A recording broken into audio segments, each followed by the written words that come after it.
Hey, everybody's Dave here, and I am listening in my ear to the remainder of this game. I want to welcome everybody that's joined us so far. Pat Cat, welcome from Moldova. Absolutely fantastic to have you here. I see the docs in the house. Let's see, who else is in the house? We have Miss Mary Fisk, the wonderful and gracious Miss Mary. It is good to see her as always. Miss Mary and I have been on the same chat doing that sort of thing for a while. As we watch this game come to a conclusion, it has been a good game, in my opinion, for the Minnesota Vikings. Not bad for the Scrubs, and that's who you're seeing play today, is the Scrubs. Big Railin' Dad, good to see you, my friend. Chuck is here as well. Good afternoon. Glad everybody is here to join us. As we wind this down, be joined later by Tyler and hopefully Darren will as well. Justin cannot. He's at the state fair. So we're not having him on today, but we'll see. Yeah. RJ, the Don, you got that right. You know Tyler was in heaven today watching Jaren Hall. And the throws to Hall were pretty good. Hey, Dave L., how you doing? You think Cine could eventually be our best safety playing deep and coming up, but it's not looking like, or he was not looking as good this week as he was last week. Yes, you are 100% correct. I don't think he looked that good today either, but we'll find out. And we just kicked off. Minnesota leads 26-3, in case you're curious. I'm showing 2:15 on the clock, but I'm streaming via NFL Plus, which is like a player or two behind anybody that gets lucky enough to watch it locally. So that is what it is. I do want to send out a couple of these links to make sure Darren knows where he can go, as well as Tyler, once he gets around here as well. Good to go. What has everybody thought of today so far? Hey, Dan, welcome to the show. Yes, we need another great game. I think we need about 17 more there, Miss Mary. I could deal with 17, then throw in an extra 3 on top of that. I'd be happy. I would. Now, we're sitting there. We have not won a preseason game since 2019, and this year in 2024, which is what are they calling it? The transformation year, the year we're going from old regime to new regime, player-wise sort of deal. We go 3-0, and that's freaking fantastic. Yes, Raymond, Jaren looked real comfortable in the pocket. I thought so, too. I thought at the very first drive, I thought he was a little wound up. He sailed a couple of balls high, but after that, he settled right down. Now, the question with Jaren Hall is, does he make the 53-man roster, or do they waive him, and does he clear waivers? It's going to be close, because Darren was talking to me earlier, and he says, well, he would have to look and see if anybody needs a QB1. Well, I'm not so sure if we waive him that a team needing a QB1, they might snatch him up, but that's not my primary worry. It's that if they need a QB2, they would snatch him up, and I do believe there are teams that sit in that position where their backups are so bad, Jaren Hall would be an improvement. He had a good day. Got to give him that. His numbers were good. There was only the first couple sail balls and then a couple bad ones at the end, but that was no interceptions, no nothing, so that was good. Dan says, I think LDR isn't a good nose tackle, but plays a better 3 technique. Yeah, very well could be. And I think that's what he is. I think he's sort of a tweener down there, Dan. But you gotta love his energy. And I know from what I read on Twitter, because I wasn't listening to it at the time when KOC was broadcasting along with the boys, he was loving himself some Levi Drake Rodriguez. Absolutely loving it. He loves that dude's motor and flying around and seeing the long hair flowing out from underneath his helmet. So, let's see. Chuck says Hall should have had 2 TDs if people could, or if Jackson, 2 more, if Jackson could have drug his feet. Yes, I agree with you. Very, very good with you. Agree with you, Chuck. He could have easily had 2 more if he got his feet down. Right on one, but get both. Those would have been 2 more touchdowns. Oh, well. We're still going to win this game 24-3 once it finally finishes, I believe. And they're showing the broadcasters from the Eagles. I don't care about those guys. It's nice. Yes, it's streaming over NFL Plus, which means the home team gets the broadcast rights. In this case, the Eagles. All right. We're seeing the Eagles are trying to drive with 1:58, and we got a good stop. And like I said, I'm behind. Hey, that was Tom Money. I was wondering, we hadn't seen him much today. On the stop, Anthony thought the pass rush was great today. Did we get any sacks? I'm not sure about that. We got some pressures, without a doubt. And that really is what's most important. But we'll see. Yes, Anthony, our D played with real intensity today. Well, you'd hope so. It's the 3rd preseason game. These are 3rd and 4th stringers for the most part, and they're playing their butts off to get on tape for the Vikings or for some other team. Dan likes Taki Taimani is good, thinks he's good in the run, and in the run as a run stuffer. Well, maybe. We'll see if he makes it. I think he's eligible. I think he's going to get waived and then hit the practice squad is where I think he's going to be. SKOL Vikings, let's go.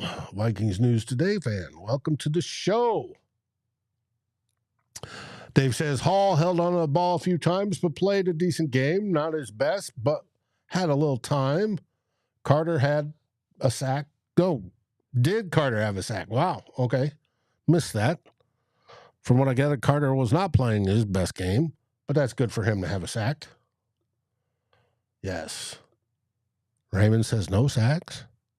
Well, I'm looking at the box score right now. Do we have any sacks? Anthony Carter's credited with 2. The only 2 on the day. Chuck says Carter just had another one. Well, that's because I'm looking at my computer missing what's going on the screen. Hey, it happens. But good to let you know that's why you guys are there.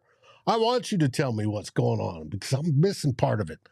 And usually on every show we do, I'm missing part because I'm trying to produce at the same time. And that, that happens. So Anthony says N'Keal Harry had a decent game. I thought so too. And Myles Gaskins was on fire. Yes, I thought he had a good game as well. We'll see if it's enough to make the team, however, or to make the practice squad. I hope so. N'Keal Harry's a good story.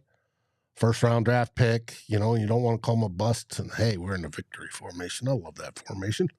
And it is what it is. But, trying to convert to tight end isn't easy from a wide receiver. I've seen it done a lot of times from guys that play O-line but never get beefed up enough do that.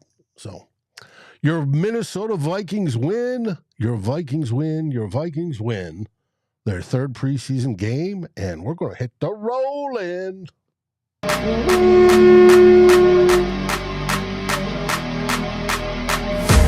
Welcome to Vikings First and SKOLs, live at the 2-minute warning.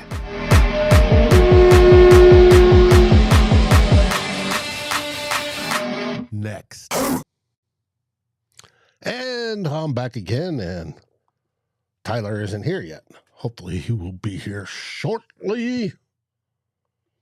Dave, you thought KOC mic'd up was awesome. I kept seeing all over Twitter that we need more of that. Get the coaches mic'd up so we could hear them communicating and yelling at the refs. I love when KOC, I turned on K-Fan later in the third quarter so I could listen and listening to KOC. Hey, you, get over here. That was cool. That was really, really cool. Thank you, Anthony, for the opening. That's an old one. It's from last year. I need to update it just a bit, and we'll do that sometime in the next 2 weeks before week one, as things firm up in Vikings First and SKOL. We've got a surprise coming for you. You're the first to know, and we'll break that out here in the next week or so, and you'll see. I think you'll love it. I think you'll absolutely love it. But anyways, like I said, what'd you all think of the game? Who stood out? Who didn't stand out? Who's making the team? Who's not making the team? You know, I was sitting there and looking at the third string O-line and going, nope. Not a single one of those guys are. But I'm curious, who do you think is making the team? Who on defense stood out to you today? Did McGlothern, that sack of his, that non-sack of his, I was yelling at the screen, he's in the grasp. He should be called down. And the quarterback was just shaking his leg like it was a little chihuahua biting at your pants. But McGlothern got in there, tied up his ankle. That was it. Well, that, to me, that should have been a sack because I thought that was in the grasp. Because next time somebody does that, they're going to roll over and snap that ankle. That's the way that goes. So, but no.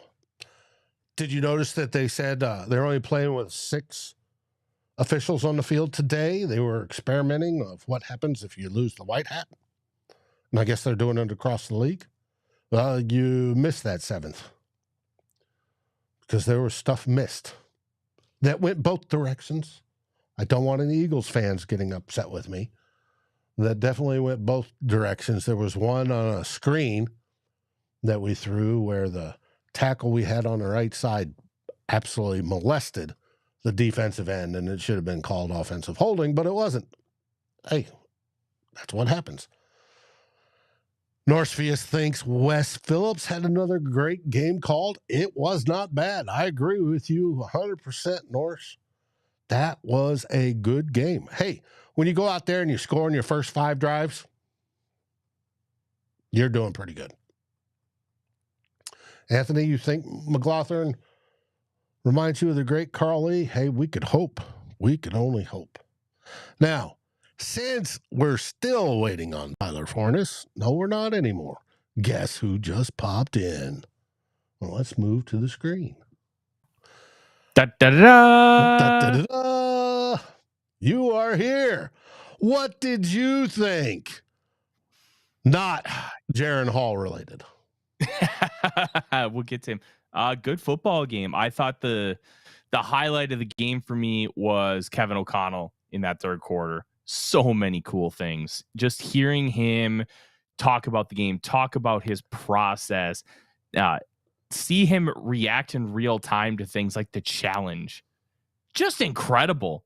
You're not going to get that kind of thing maybe ever. And we got a lot of really cool stuff. I thought that was awesome. There's this one little strand of hair that's driving me bonkers. I'm going to get it. Well, I was watching Twitter at the time. I hadn't turned on K-Fan because I forgot I have the app on my computer. Mm-hmm. And K-Fan was broadcasting. I'm watching on NFL Plus, which is the Philadelphia stream. So I was missing it, but I was watching on Twitter and everybody's saying how great it was. And then about 3/4 of the way through the third quarter, I put on K-Fan and went, duh. and listen to the rest and listen to the challenges and listen to them call over the refs. Hey, you, get over here. Hey, you. Yeah, it was really cool to kind of get that kind of introspect on some of the little nuanced things and kind of hear just a football guy talk about football in real time. I thought that was great stuff. And kind of looking at everything, I thought the defensive line was really, really good in this game. Jalen Redmond is making a case to be on the final 53. I just released my final 53 where I made some updates throughout the course of the game. And my boss is like, hey, post it early.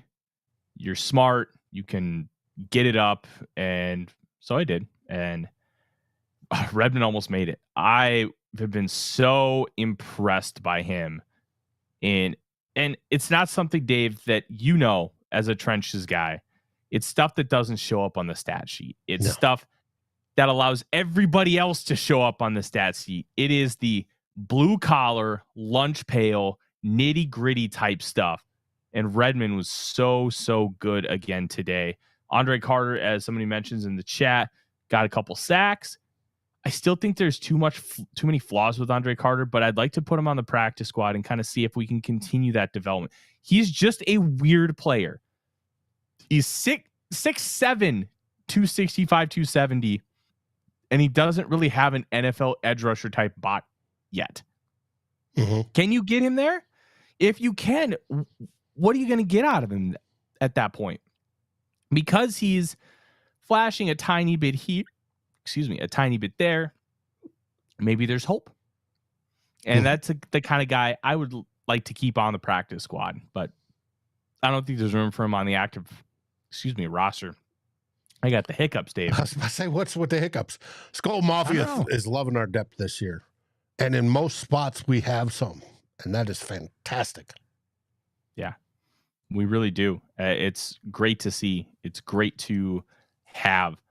But I will say they played well in the preseason, but that doesn't necessarily mean if you step in your edge one, inside linebacker one, cornerback one, that you're going to perform at that same level. So don't. One of the things that I like to say a lot is don't mistake confidence for arrogance. Don't mistake good play for a good starter. Right. They are different things. And I think we can feel confident about our depth where if Bo Richter had to be edge 3 or 4, I think we could be confident that it wouldn't be an abject disaster.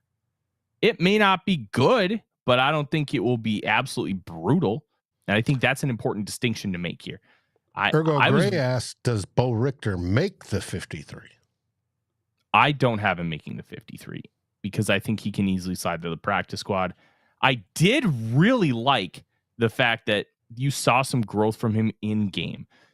Last week against the Browns, he had that botch when it came to that rollout. And then the next play, he got a sack containing a rollout.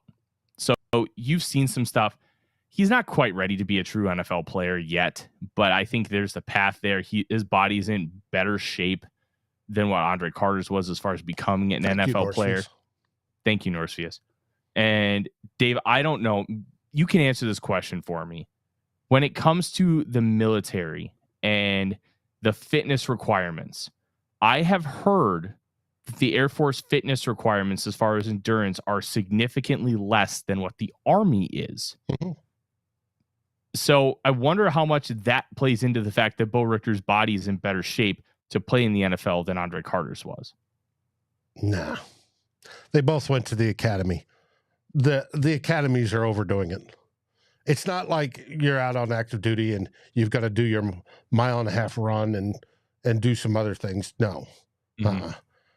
You're at the military. Both military academies are heavy on fitness. You're not going to see fat people in the military academies. Sorry. No. I'm not talking about fat people. Bo Richter was talking about. Yeah. Now, Army's going to be, there's a lot of strength involved, especially depending on what PT test you're talking about, because they've rotated through them. But their last one is their more warfighter one where they've got to lift heavier weights, and move with heavier weights, and do things like that. The Air Force isn't like that. The Air Force is more cardiovascular oriented. But it is what it is. They're neither or. The Air Force, out of all the branches, is probably the easiest. I don't know what Space Force does. It may be even simpler. I mean, how much does it take to move your fingers on a keyboard? Mostly for those guys. So I don't know. But the Army's is going to be more intense. You're doing ruck marches and things. So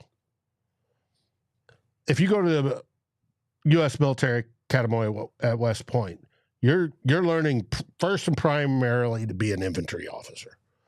That's number one. Okay, for them. And yeah, they're becoming engineers and they're becoming all sorts of other things. But primarily, when you start out training small unit tactics.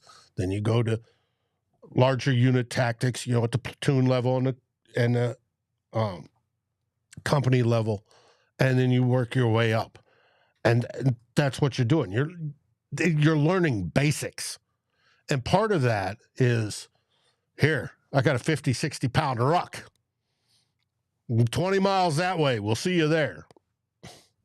Go. You got 6 hours. And you're going, 6?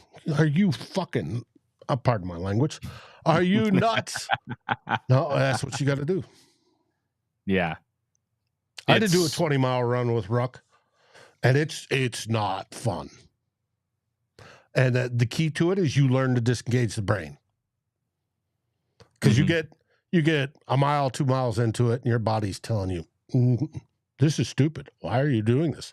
You don't want to do this. No. You want to sit down and take a break. No. And you've literally got to shut off your brain and let your body do the thing. You're not moving fast. It's just sort of pace, but still annoying. But Norsefius is right. Air Force is the hardest one to make rank. Yes. That is true.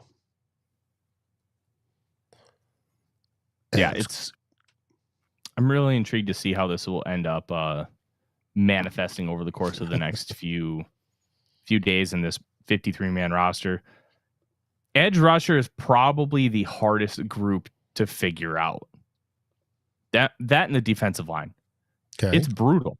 So my 5, and this is the initial. And it would be Grenard, Turner, Van Ginkel, Pat Jones II, Jihad Ward. I think missing?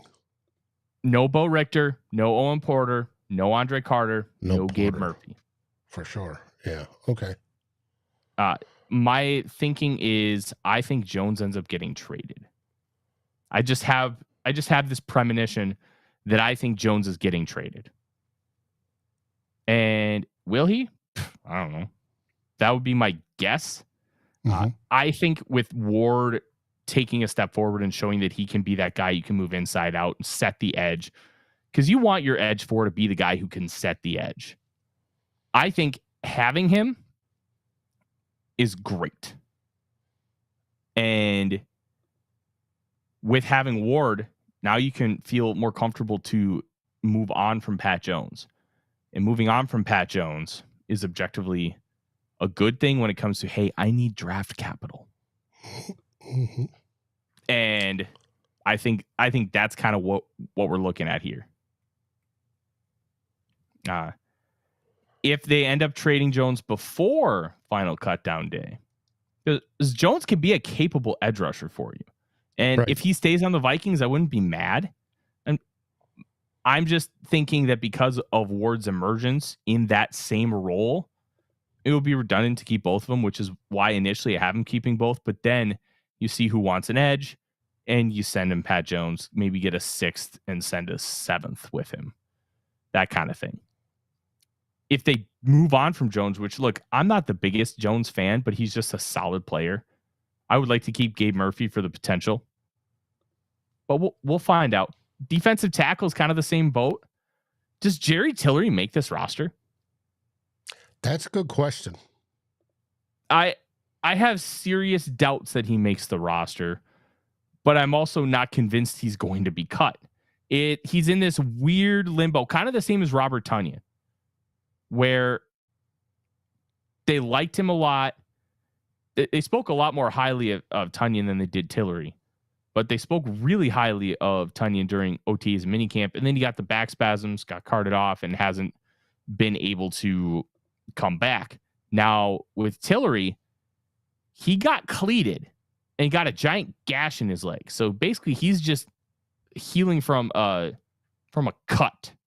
Now, it's obviously a bad cut because he's still not out there. He's still not participating in practice. He's still not playing. That itself is a problem. But because of that, you have other guys step up. Maybe does that spot go to Taki Taimani, who has been really, really solid for the Vikings? Does that spot go to Levi Drake Rodriguez, who I already have making the roster? So does that spot go to Jalen Redmond, who I think has been tremendous on the defensive line? Not being able to play could hinder him making the roster. And I don't have Dalton Reisner making the roster. What about Jaquelin Roy? I have Roy making the roster. I do. Okay. He did play a lot, but I think some of that had to do with the fact that they just didn't have a lot of defensive linemen, and they want to get him reps. But in the first couple games, he was kind of playing like a starter. He wasn't playing a ton. He wasn't playing late in the games. I think he's kind of had a little bit of an up and down camp, but I also think that he's been good. One of those weird, he's in kind of a weird limbo situation. But I think Roy is going to make the roster. I'll tell you one surprise I have making the roster, Dave. Linebacker Dallas Gant. I have the Vikings keeping 5 inside linebackers. Why? I think Gant takes Najee Thompson's role on special teams. Okay. Maybe he doesn't do all the same things that Najee does. Like, I don't think Gant's going to be necessarily a punt gunner, but he plays so many different roles on special teams. I think that he could be that guy. He could be a special teamer. And at Toledo, he played a ton, Dave, a ton of special teams. And he also did that at Ohio State before he transferred to Toledo. He was flying around today. I noticed him a lot. I think there's something there with Gant. I don't know if he's ever going to be a starting level player. I also didn't think Ivan Pace was going to be a starting level player. I thought he'd be a really good rotational guy, and he came out of nowhere. So maybe we can see the same with Gant. I'm really not sure, but I like him. I think he's played well enough. I also think it wouldn't be a shock if Asamoah or Grugier Hill were cut for Dallas Gant, because I don't think either one of them have been great so far. The linebacker room could be one where we prioritize waivers. Cut, but I think it's plausible. Now, likely, I think that's an entirely different story. But when we're getting back to draft picks, and this is where you or I going, which is the better player, like keep the better player, gets a little interference because, well, we drafted him. We want to give him every chance possible. And that sort of thinking from the front office may push one guy a little bit further. If it's all equal, they're going to keep their draft pick. Just like if we're talking about Lewis Cine, whether he makes the team or not. If he's equal to the 5th safety or 6th safety, if they keep 6, they'll keep him. If not, they'll try to hopefully work out a trade deal. It's linebacker is going to be really interesting to kind of take a look at and how they end up piecing this together. I think they may try to find a free agent with Gant being the extra guy for special teams. Yeah, that's what I have. That's solid thinking. I think Najee Thompson was a cornerback. They didn't count him as a cornerback. He was a different position. And then the initial depth chart, they had moved him to safety. Well, if they were to keep him, he wouldn't be. If they keep six safeties, then he wouldn't become the 7th safety. So it's Najee Thompson was just special teams ace. Yeah, that's how I identified him in everything I wrote. Special teams ace. He is a special teamer. That's what he does. That's what he is. And Gant, I think he can play inside linebacker, but I think he would be mainly used as a special teams guy. And if he can develop into a linebacker, because he was first team All-MAC both years at Toledo, He couldn't crack the field at Ohio State. And when you're a 4-star guy, sometimes it can be a little difficult to crack the field for stuff that's outside of your control. It may not have been completely talent related. I'm also not saying it wasn't talent related, because sometimes if you get a 5-star, that dude's playing, especially in today's day of NIL, and you are just screwed. You get nothing. All right, so that's Gant, but let's get back to Cine. Everybody wants to talk about Cine. Cine was out there all day today, except for a couple of snaps I didn't see him. He didn't stand out this week like he did last week. Yeah, but we didn't notice him either, which was also good. Jay Ward, I thought was up and down. Noticed him missing in some spots where I expected him, where he was playing right side safety. I expected the right side safety to come down, and he was not doing it.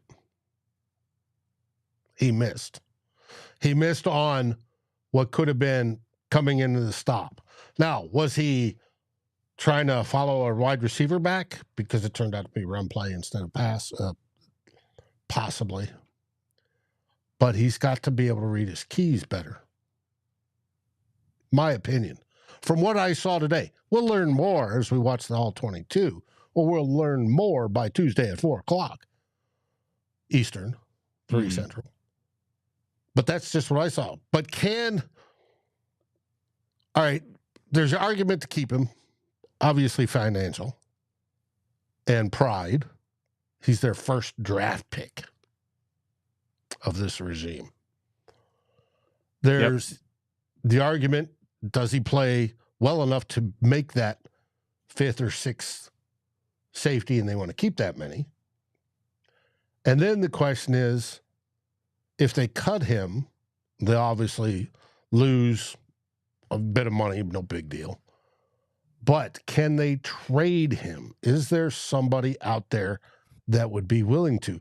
You got to remember, everybody, we'd love to trade him, get some draft picks for next year, but it's going to be tough when you've got 32 teams that have to go from 90 people or more down to 53 all on the same day or by the same day.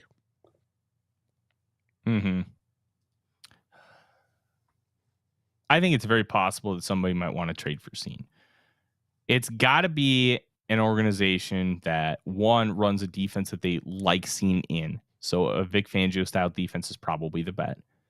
2, it's got to be somebody who had a high grade on him coming out and believes that. 3, I can fix him. The famous coach speak. Yep. And there's some guys who can be fixed. And coaches should always believe, I can fix him. It's up to front offices to say no. Coaches should have that kind of bravado, that kind of confidence / arrogance that they can fix a guy. That's why you have front offices who are separate from the coaching staff that tell you, no, you can't. Or no, you shouldn't. It's a waste of your time. That's why it's like kind of how the Minnesota Vikings government is built. Checks and balances.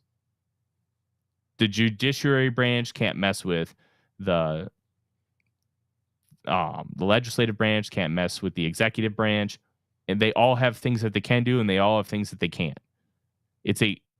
As a construct, it is a very good system. That's where that kind of process can come in to the Minnesota Vikings, where your head coach and your coaching staff believes, hey, I want this guy, this guy, this guy, and this guy. And it's up to the front office to tell you, hey, no, this guy's bad. You don't want to touch him. It's going to just be a time suck for you. And then the coaching staff can be like, hey, you gave me this player. He sucks. I want him gone. And that's kind of how they have their own checks and balances. And it can be a little more intricate than that, but it's important to have that because coaches need to be kept level-headed. They can't be like sky high. All right. You keep them level-headed and you keep their feet on the ground and you can make a real impact here. So I'm really excited to kind of see how they end up piecing things together with this. I'm also trying to look for players that maybe Kwesi Adofo-Mensah can trade for, because I think that's a plausible outcome here as well. And I'm really intrigued. I've got a piece written that I'm going to post here in a little while because I just got to kind of put a little finishing touches on it. 5 players that I think the Vikings could trade, because I do think that there are players that the Vikings could trade here. Why? Well, they have a 53-man roster to reach to. So we'll see. Trade for or trade? No, trade. As in Cine being one of them and Jaren Hall being one of them.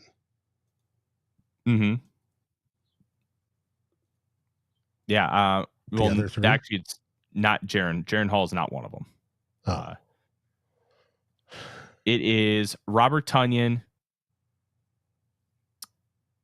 Brian Asamoah, Pat Jones, Lewis Cine, and Jay Ward. Okay. And the Lewis Cine and Jay Ward ones are all based on, hey, which guy do we want to keep and which guy do we want to send out the door? I think that's the conversation we're having with those guys. Hey, if they could trade any of those guys and get draft compensation, I'm cool. Yeah, I'll take a 7th. Mm-hmm. Conditional 6th, whatever. Sound like McCarthyism says trade Mullins. No, you can't do that at this point. I was a big proponent of it before the J.J. McCarthy injury. I think you got to have Mullins on this roster. I do. I think Hall should be your QB3. But if McCarthy was healthy, I think you could just have Hall as your QB3 and you trade Mullins. Because I want Hall to be the backup quarterback in 2025 and 2026. And the best way to do that is to keep him on the active roster. So you're keeping Jaren Hall on the active. You're not risking him going through waivers. I think he had 2 really good games. And that interception that he threw today was a really good decision that the ball sailed on him a little bit. I'll take the good decision. I can mess with called back. Yeah, I can mess with, oh, you just over-rotated your hips, or, hey, you didn't step into the throw enough. I can fix that. I can't fix, hey, I'm going to throw the ball right at a defender. That's a lot harder to do. So I thought Hall played a really good game. He laid out some really nice throws. Lucky Jackson should probably have 2 more touchdowns than he did, because he had 0. But there's a lot of positives. Both feet. Yeah. And I'm sure he'll be schooled about it on the plane ride home. Oh, yeah. He's going to get a lot of that. And Addison will be in his ears chirping. But we'll see. Too evil to hope. Jaren is peaking in value. A team will snatch him up if we don't keep him. Now, the question is, you said we do. We keep 3 quarterbacks on the roster. Where some people are thinking think we do. They'd keep 2, try to move Hall to the practice squad, and then you have an extra spot for somebody else. But I don't think the Vikings will want to risk moving him to the practice squad, because I do think somebody will want to take him, because I think there is real potential there to be a good backup quarterback. Anthony, why do you think keeping Mullins would be a bad idea? Keeping Mullins is a great idea, because you know what? If Sam Darnold goes down, Nick Mullins football is fun. Halfway competent. I love watching Nick Mullins football, because you know what? Yeah, he's going to throw a couple picks, but you're going to have a good time. He's going to throw for 400 yards and 2 touchdowns, and he's going to throw 2 picks. And those 2 picks are going to be frustrating. But then he's going to hit Justin Jefferson on a hole this big down the seam, and it's going to be great. He is the ultimate level of bozo football, and it's entertaining. And you know what? We're going to get out of this system or this season. Let's get some entertainment. Nick Mullins football be fun. Scott Asparass, question: with devastating injury news with the Vikings, do you think this season will be a write-off? I think it always was going to be, but they're still going to try and win. Does that make sense? Yeah. Whether they're calling it a mulligan season, to use the golfer's term, I think so. But I agree, they're still going to try to win, still try to be competitive. It's if we can get in, 9 wins this season, it'll be a success. Yeah, I do too. I think there's a lot to like from the Vikings here. I think there's a lot to like overall. I'm just a big fan of kind of where things are sitting right now. Mm-hmm. And the direction it's going. That's what I love. The direction is great, Dave. The direction is tremendous. A Especially couple more things next year, baby. Yeah. Couple more things, and then I got to bail because I have a lot of stuff to do here this afternoon to finish up my game coverage. I do think Trishton Jackson 100% solidified a spot on this roster if he hadn't already. I think he is either wide receiver 4 or 5 on the depth chart, and I don't think that's changing. I don't think anybody did enough to unseat him. Really stunk to see Deshaun Jones get another drop because I think he's had a very good camp. I wanted to kind of see him get that last receiver spot on the roster. It just wasn't going to happen. Offensive line, I thought, played relatively well. I think there's something there. And we got to see Golden Gopher legend Muhammad Ibrahim run the ball. I would like to see him on the practice squad. I don't know if he'll make it on the practice squad, but I'd like to see it. I would. And otherwise,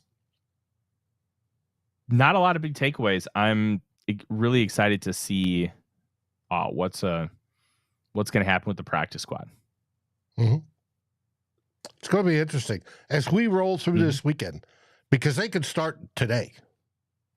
Start cutting people. Teams could do that. Yep. It's just got to be done by Tuesday at 4 Eastern, 3 Central. Could be. Mark, you talk about we could be 0-5 to start. Yeah, we could. It's possible. Anthony says 10+ wins. Take his word for it.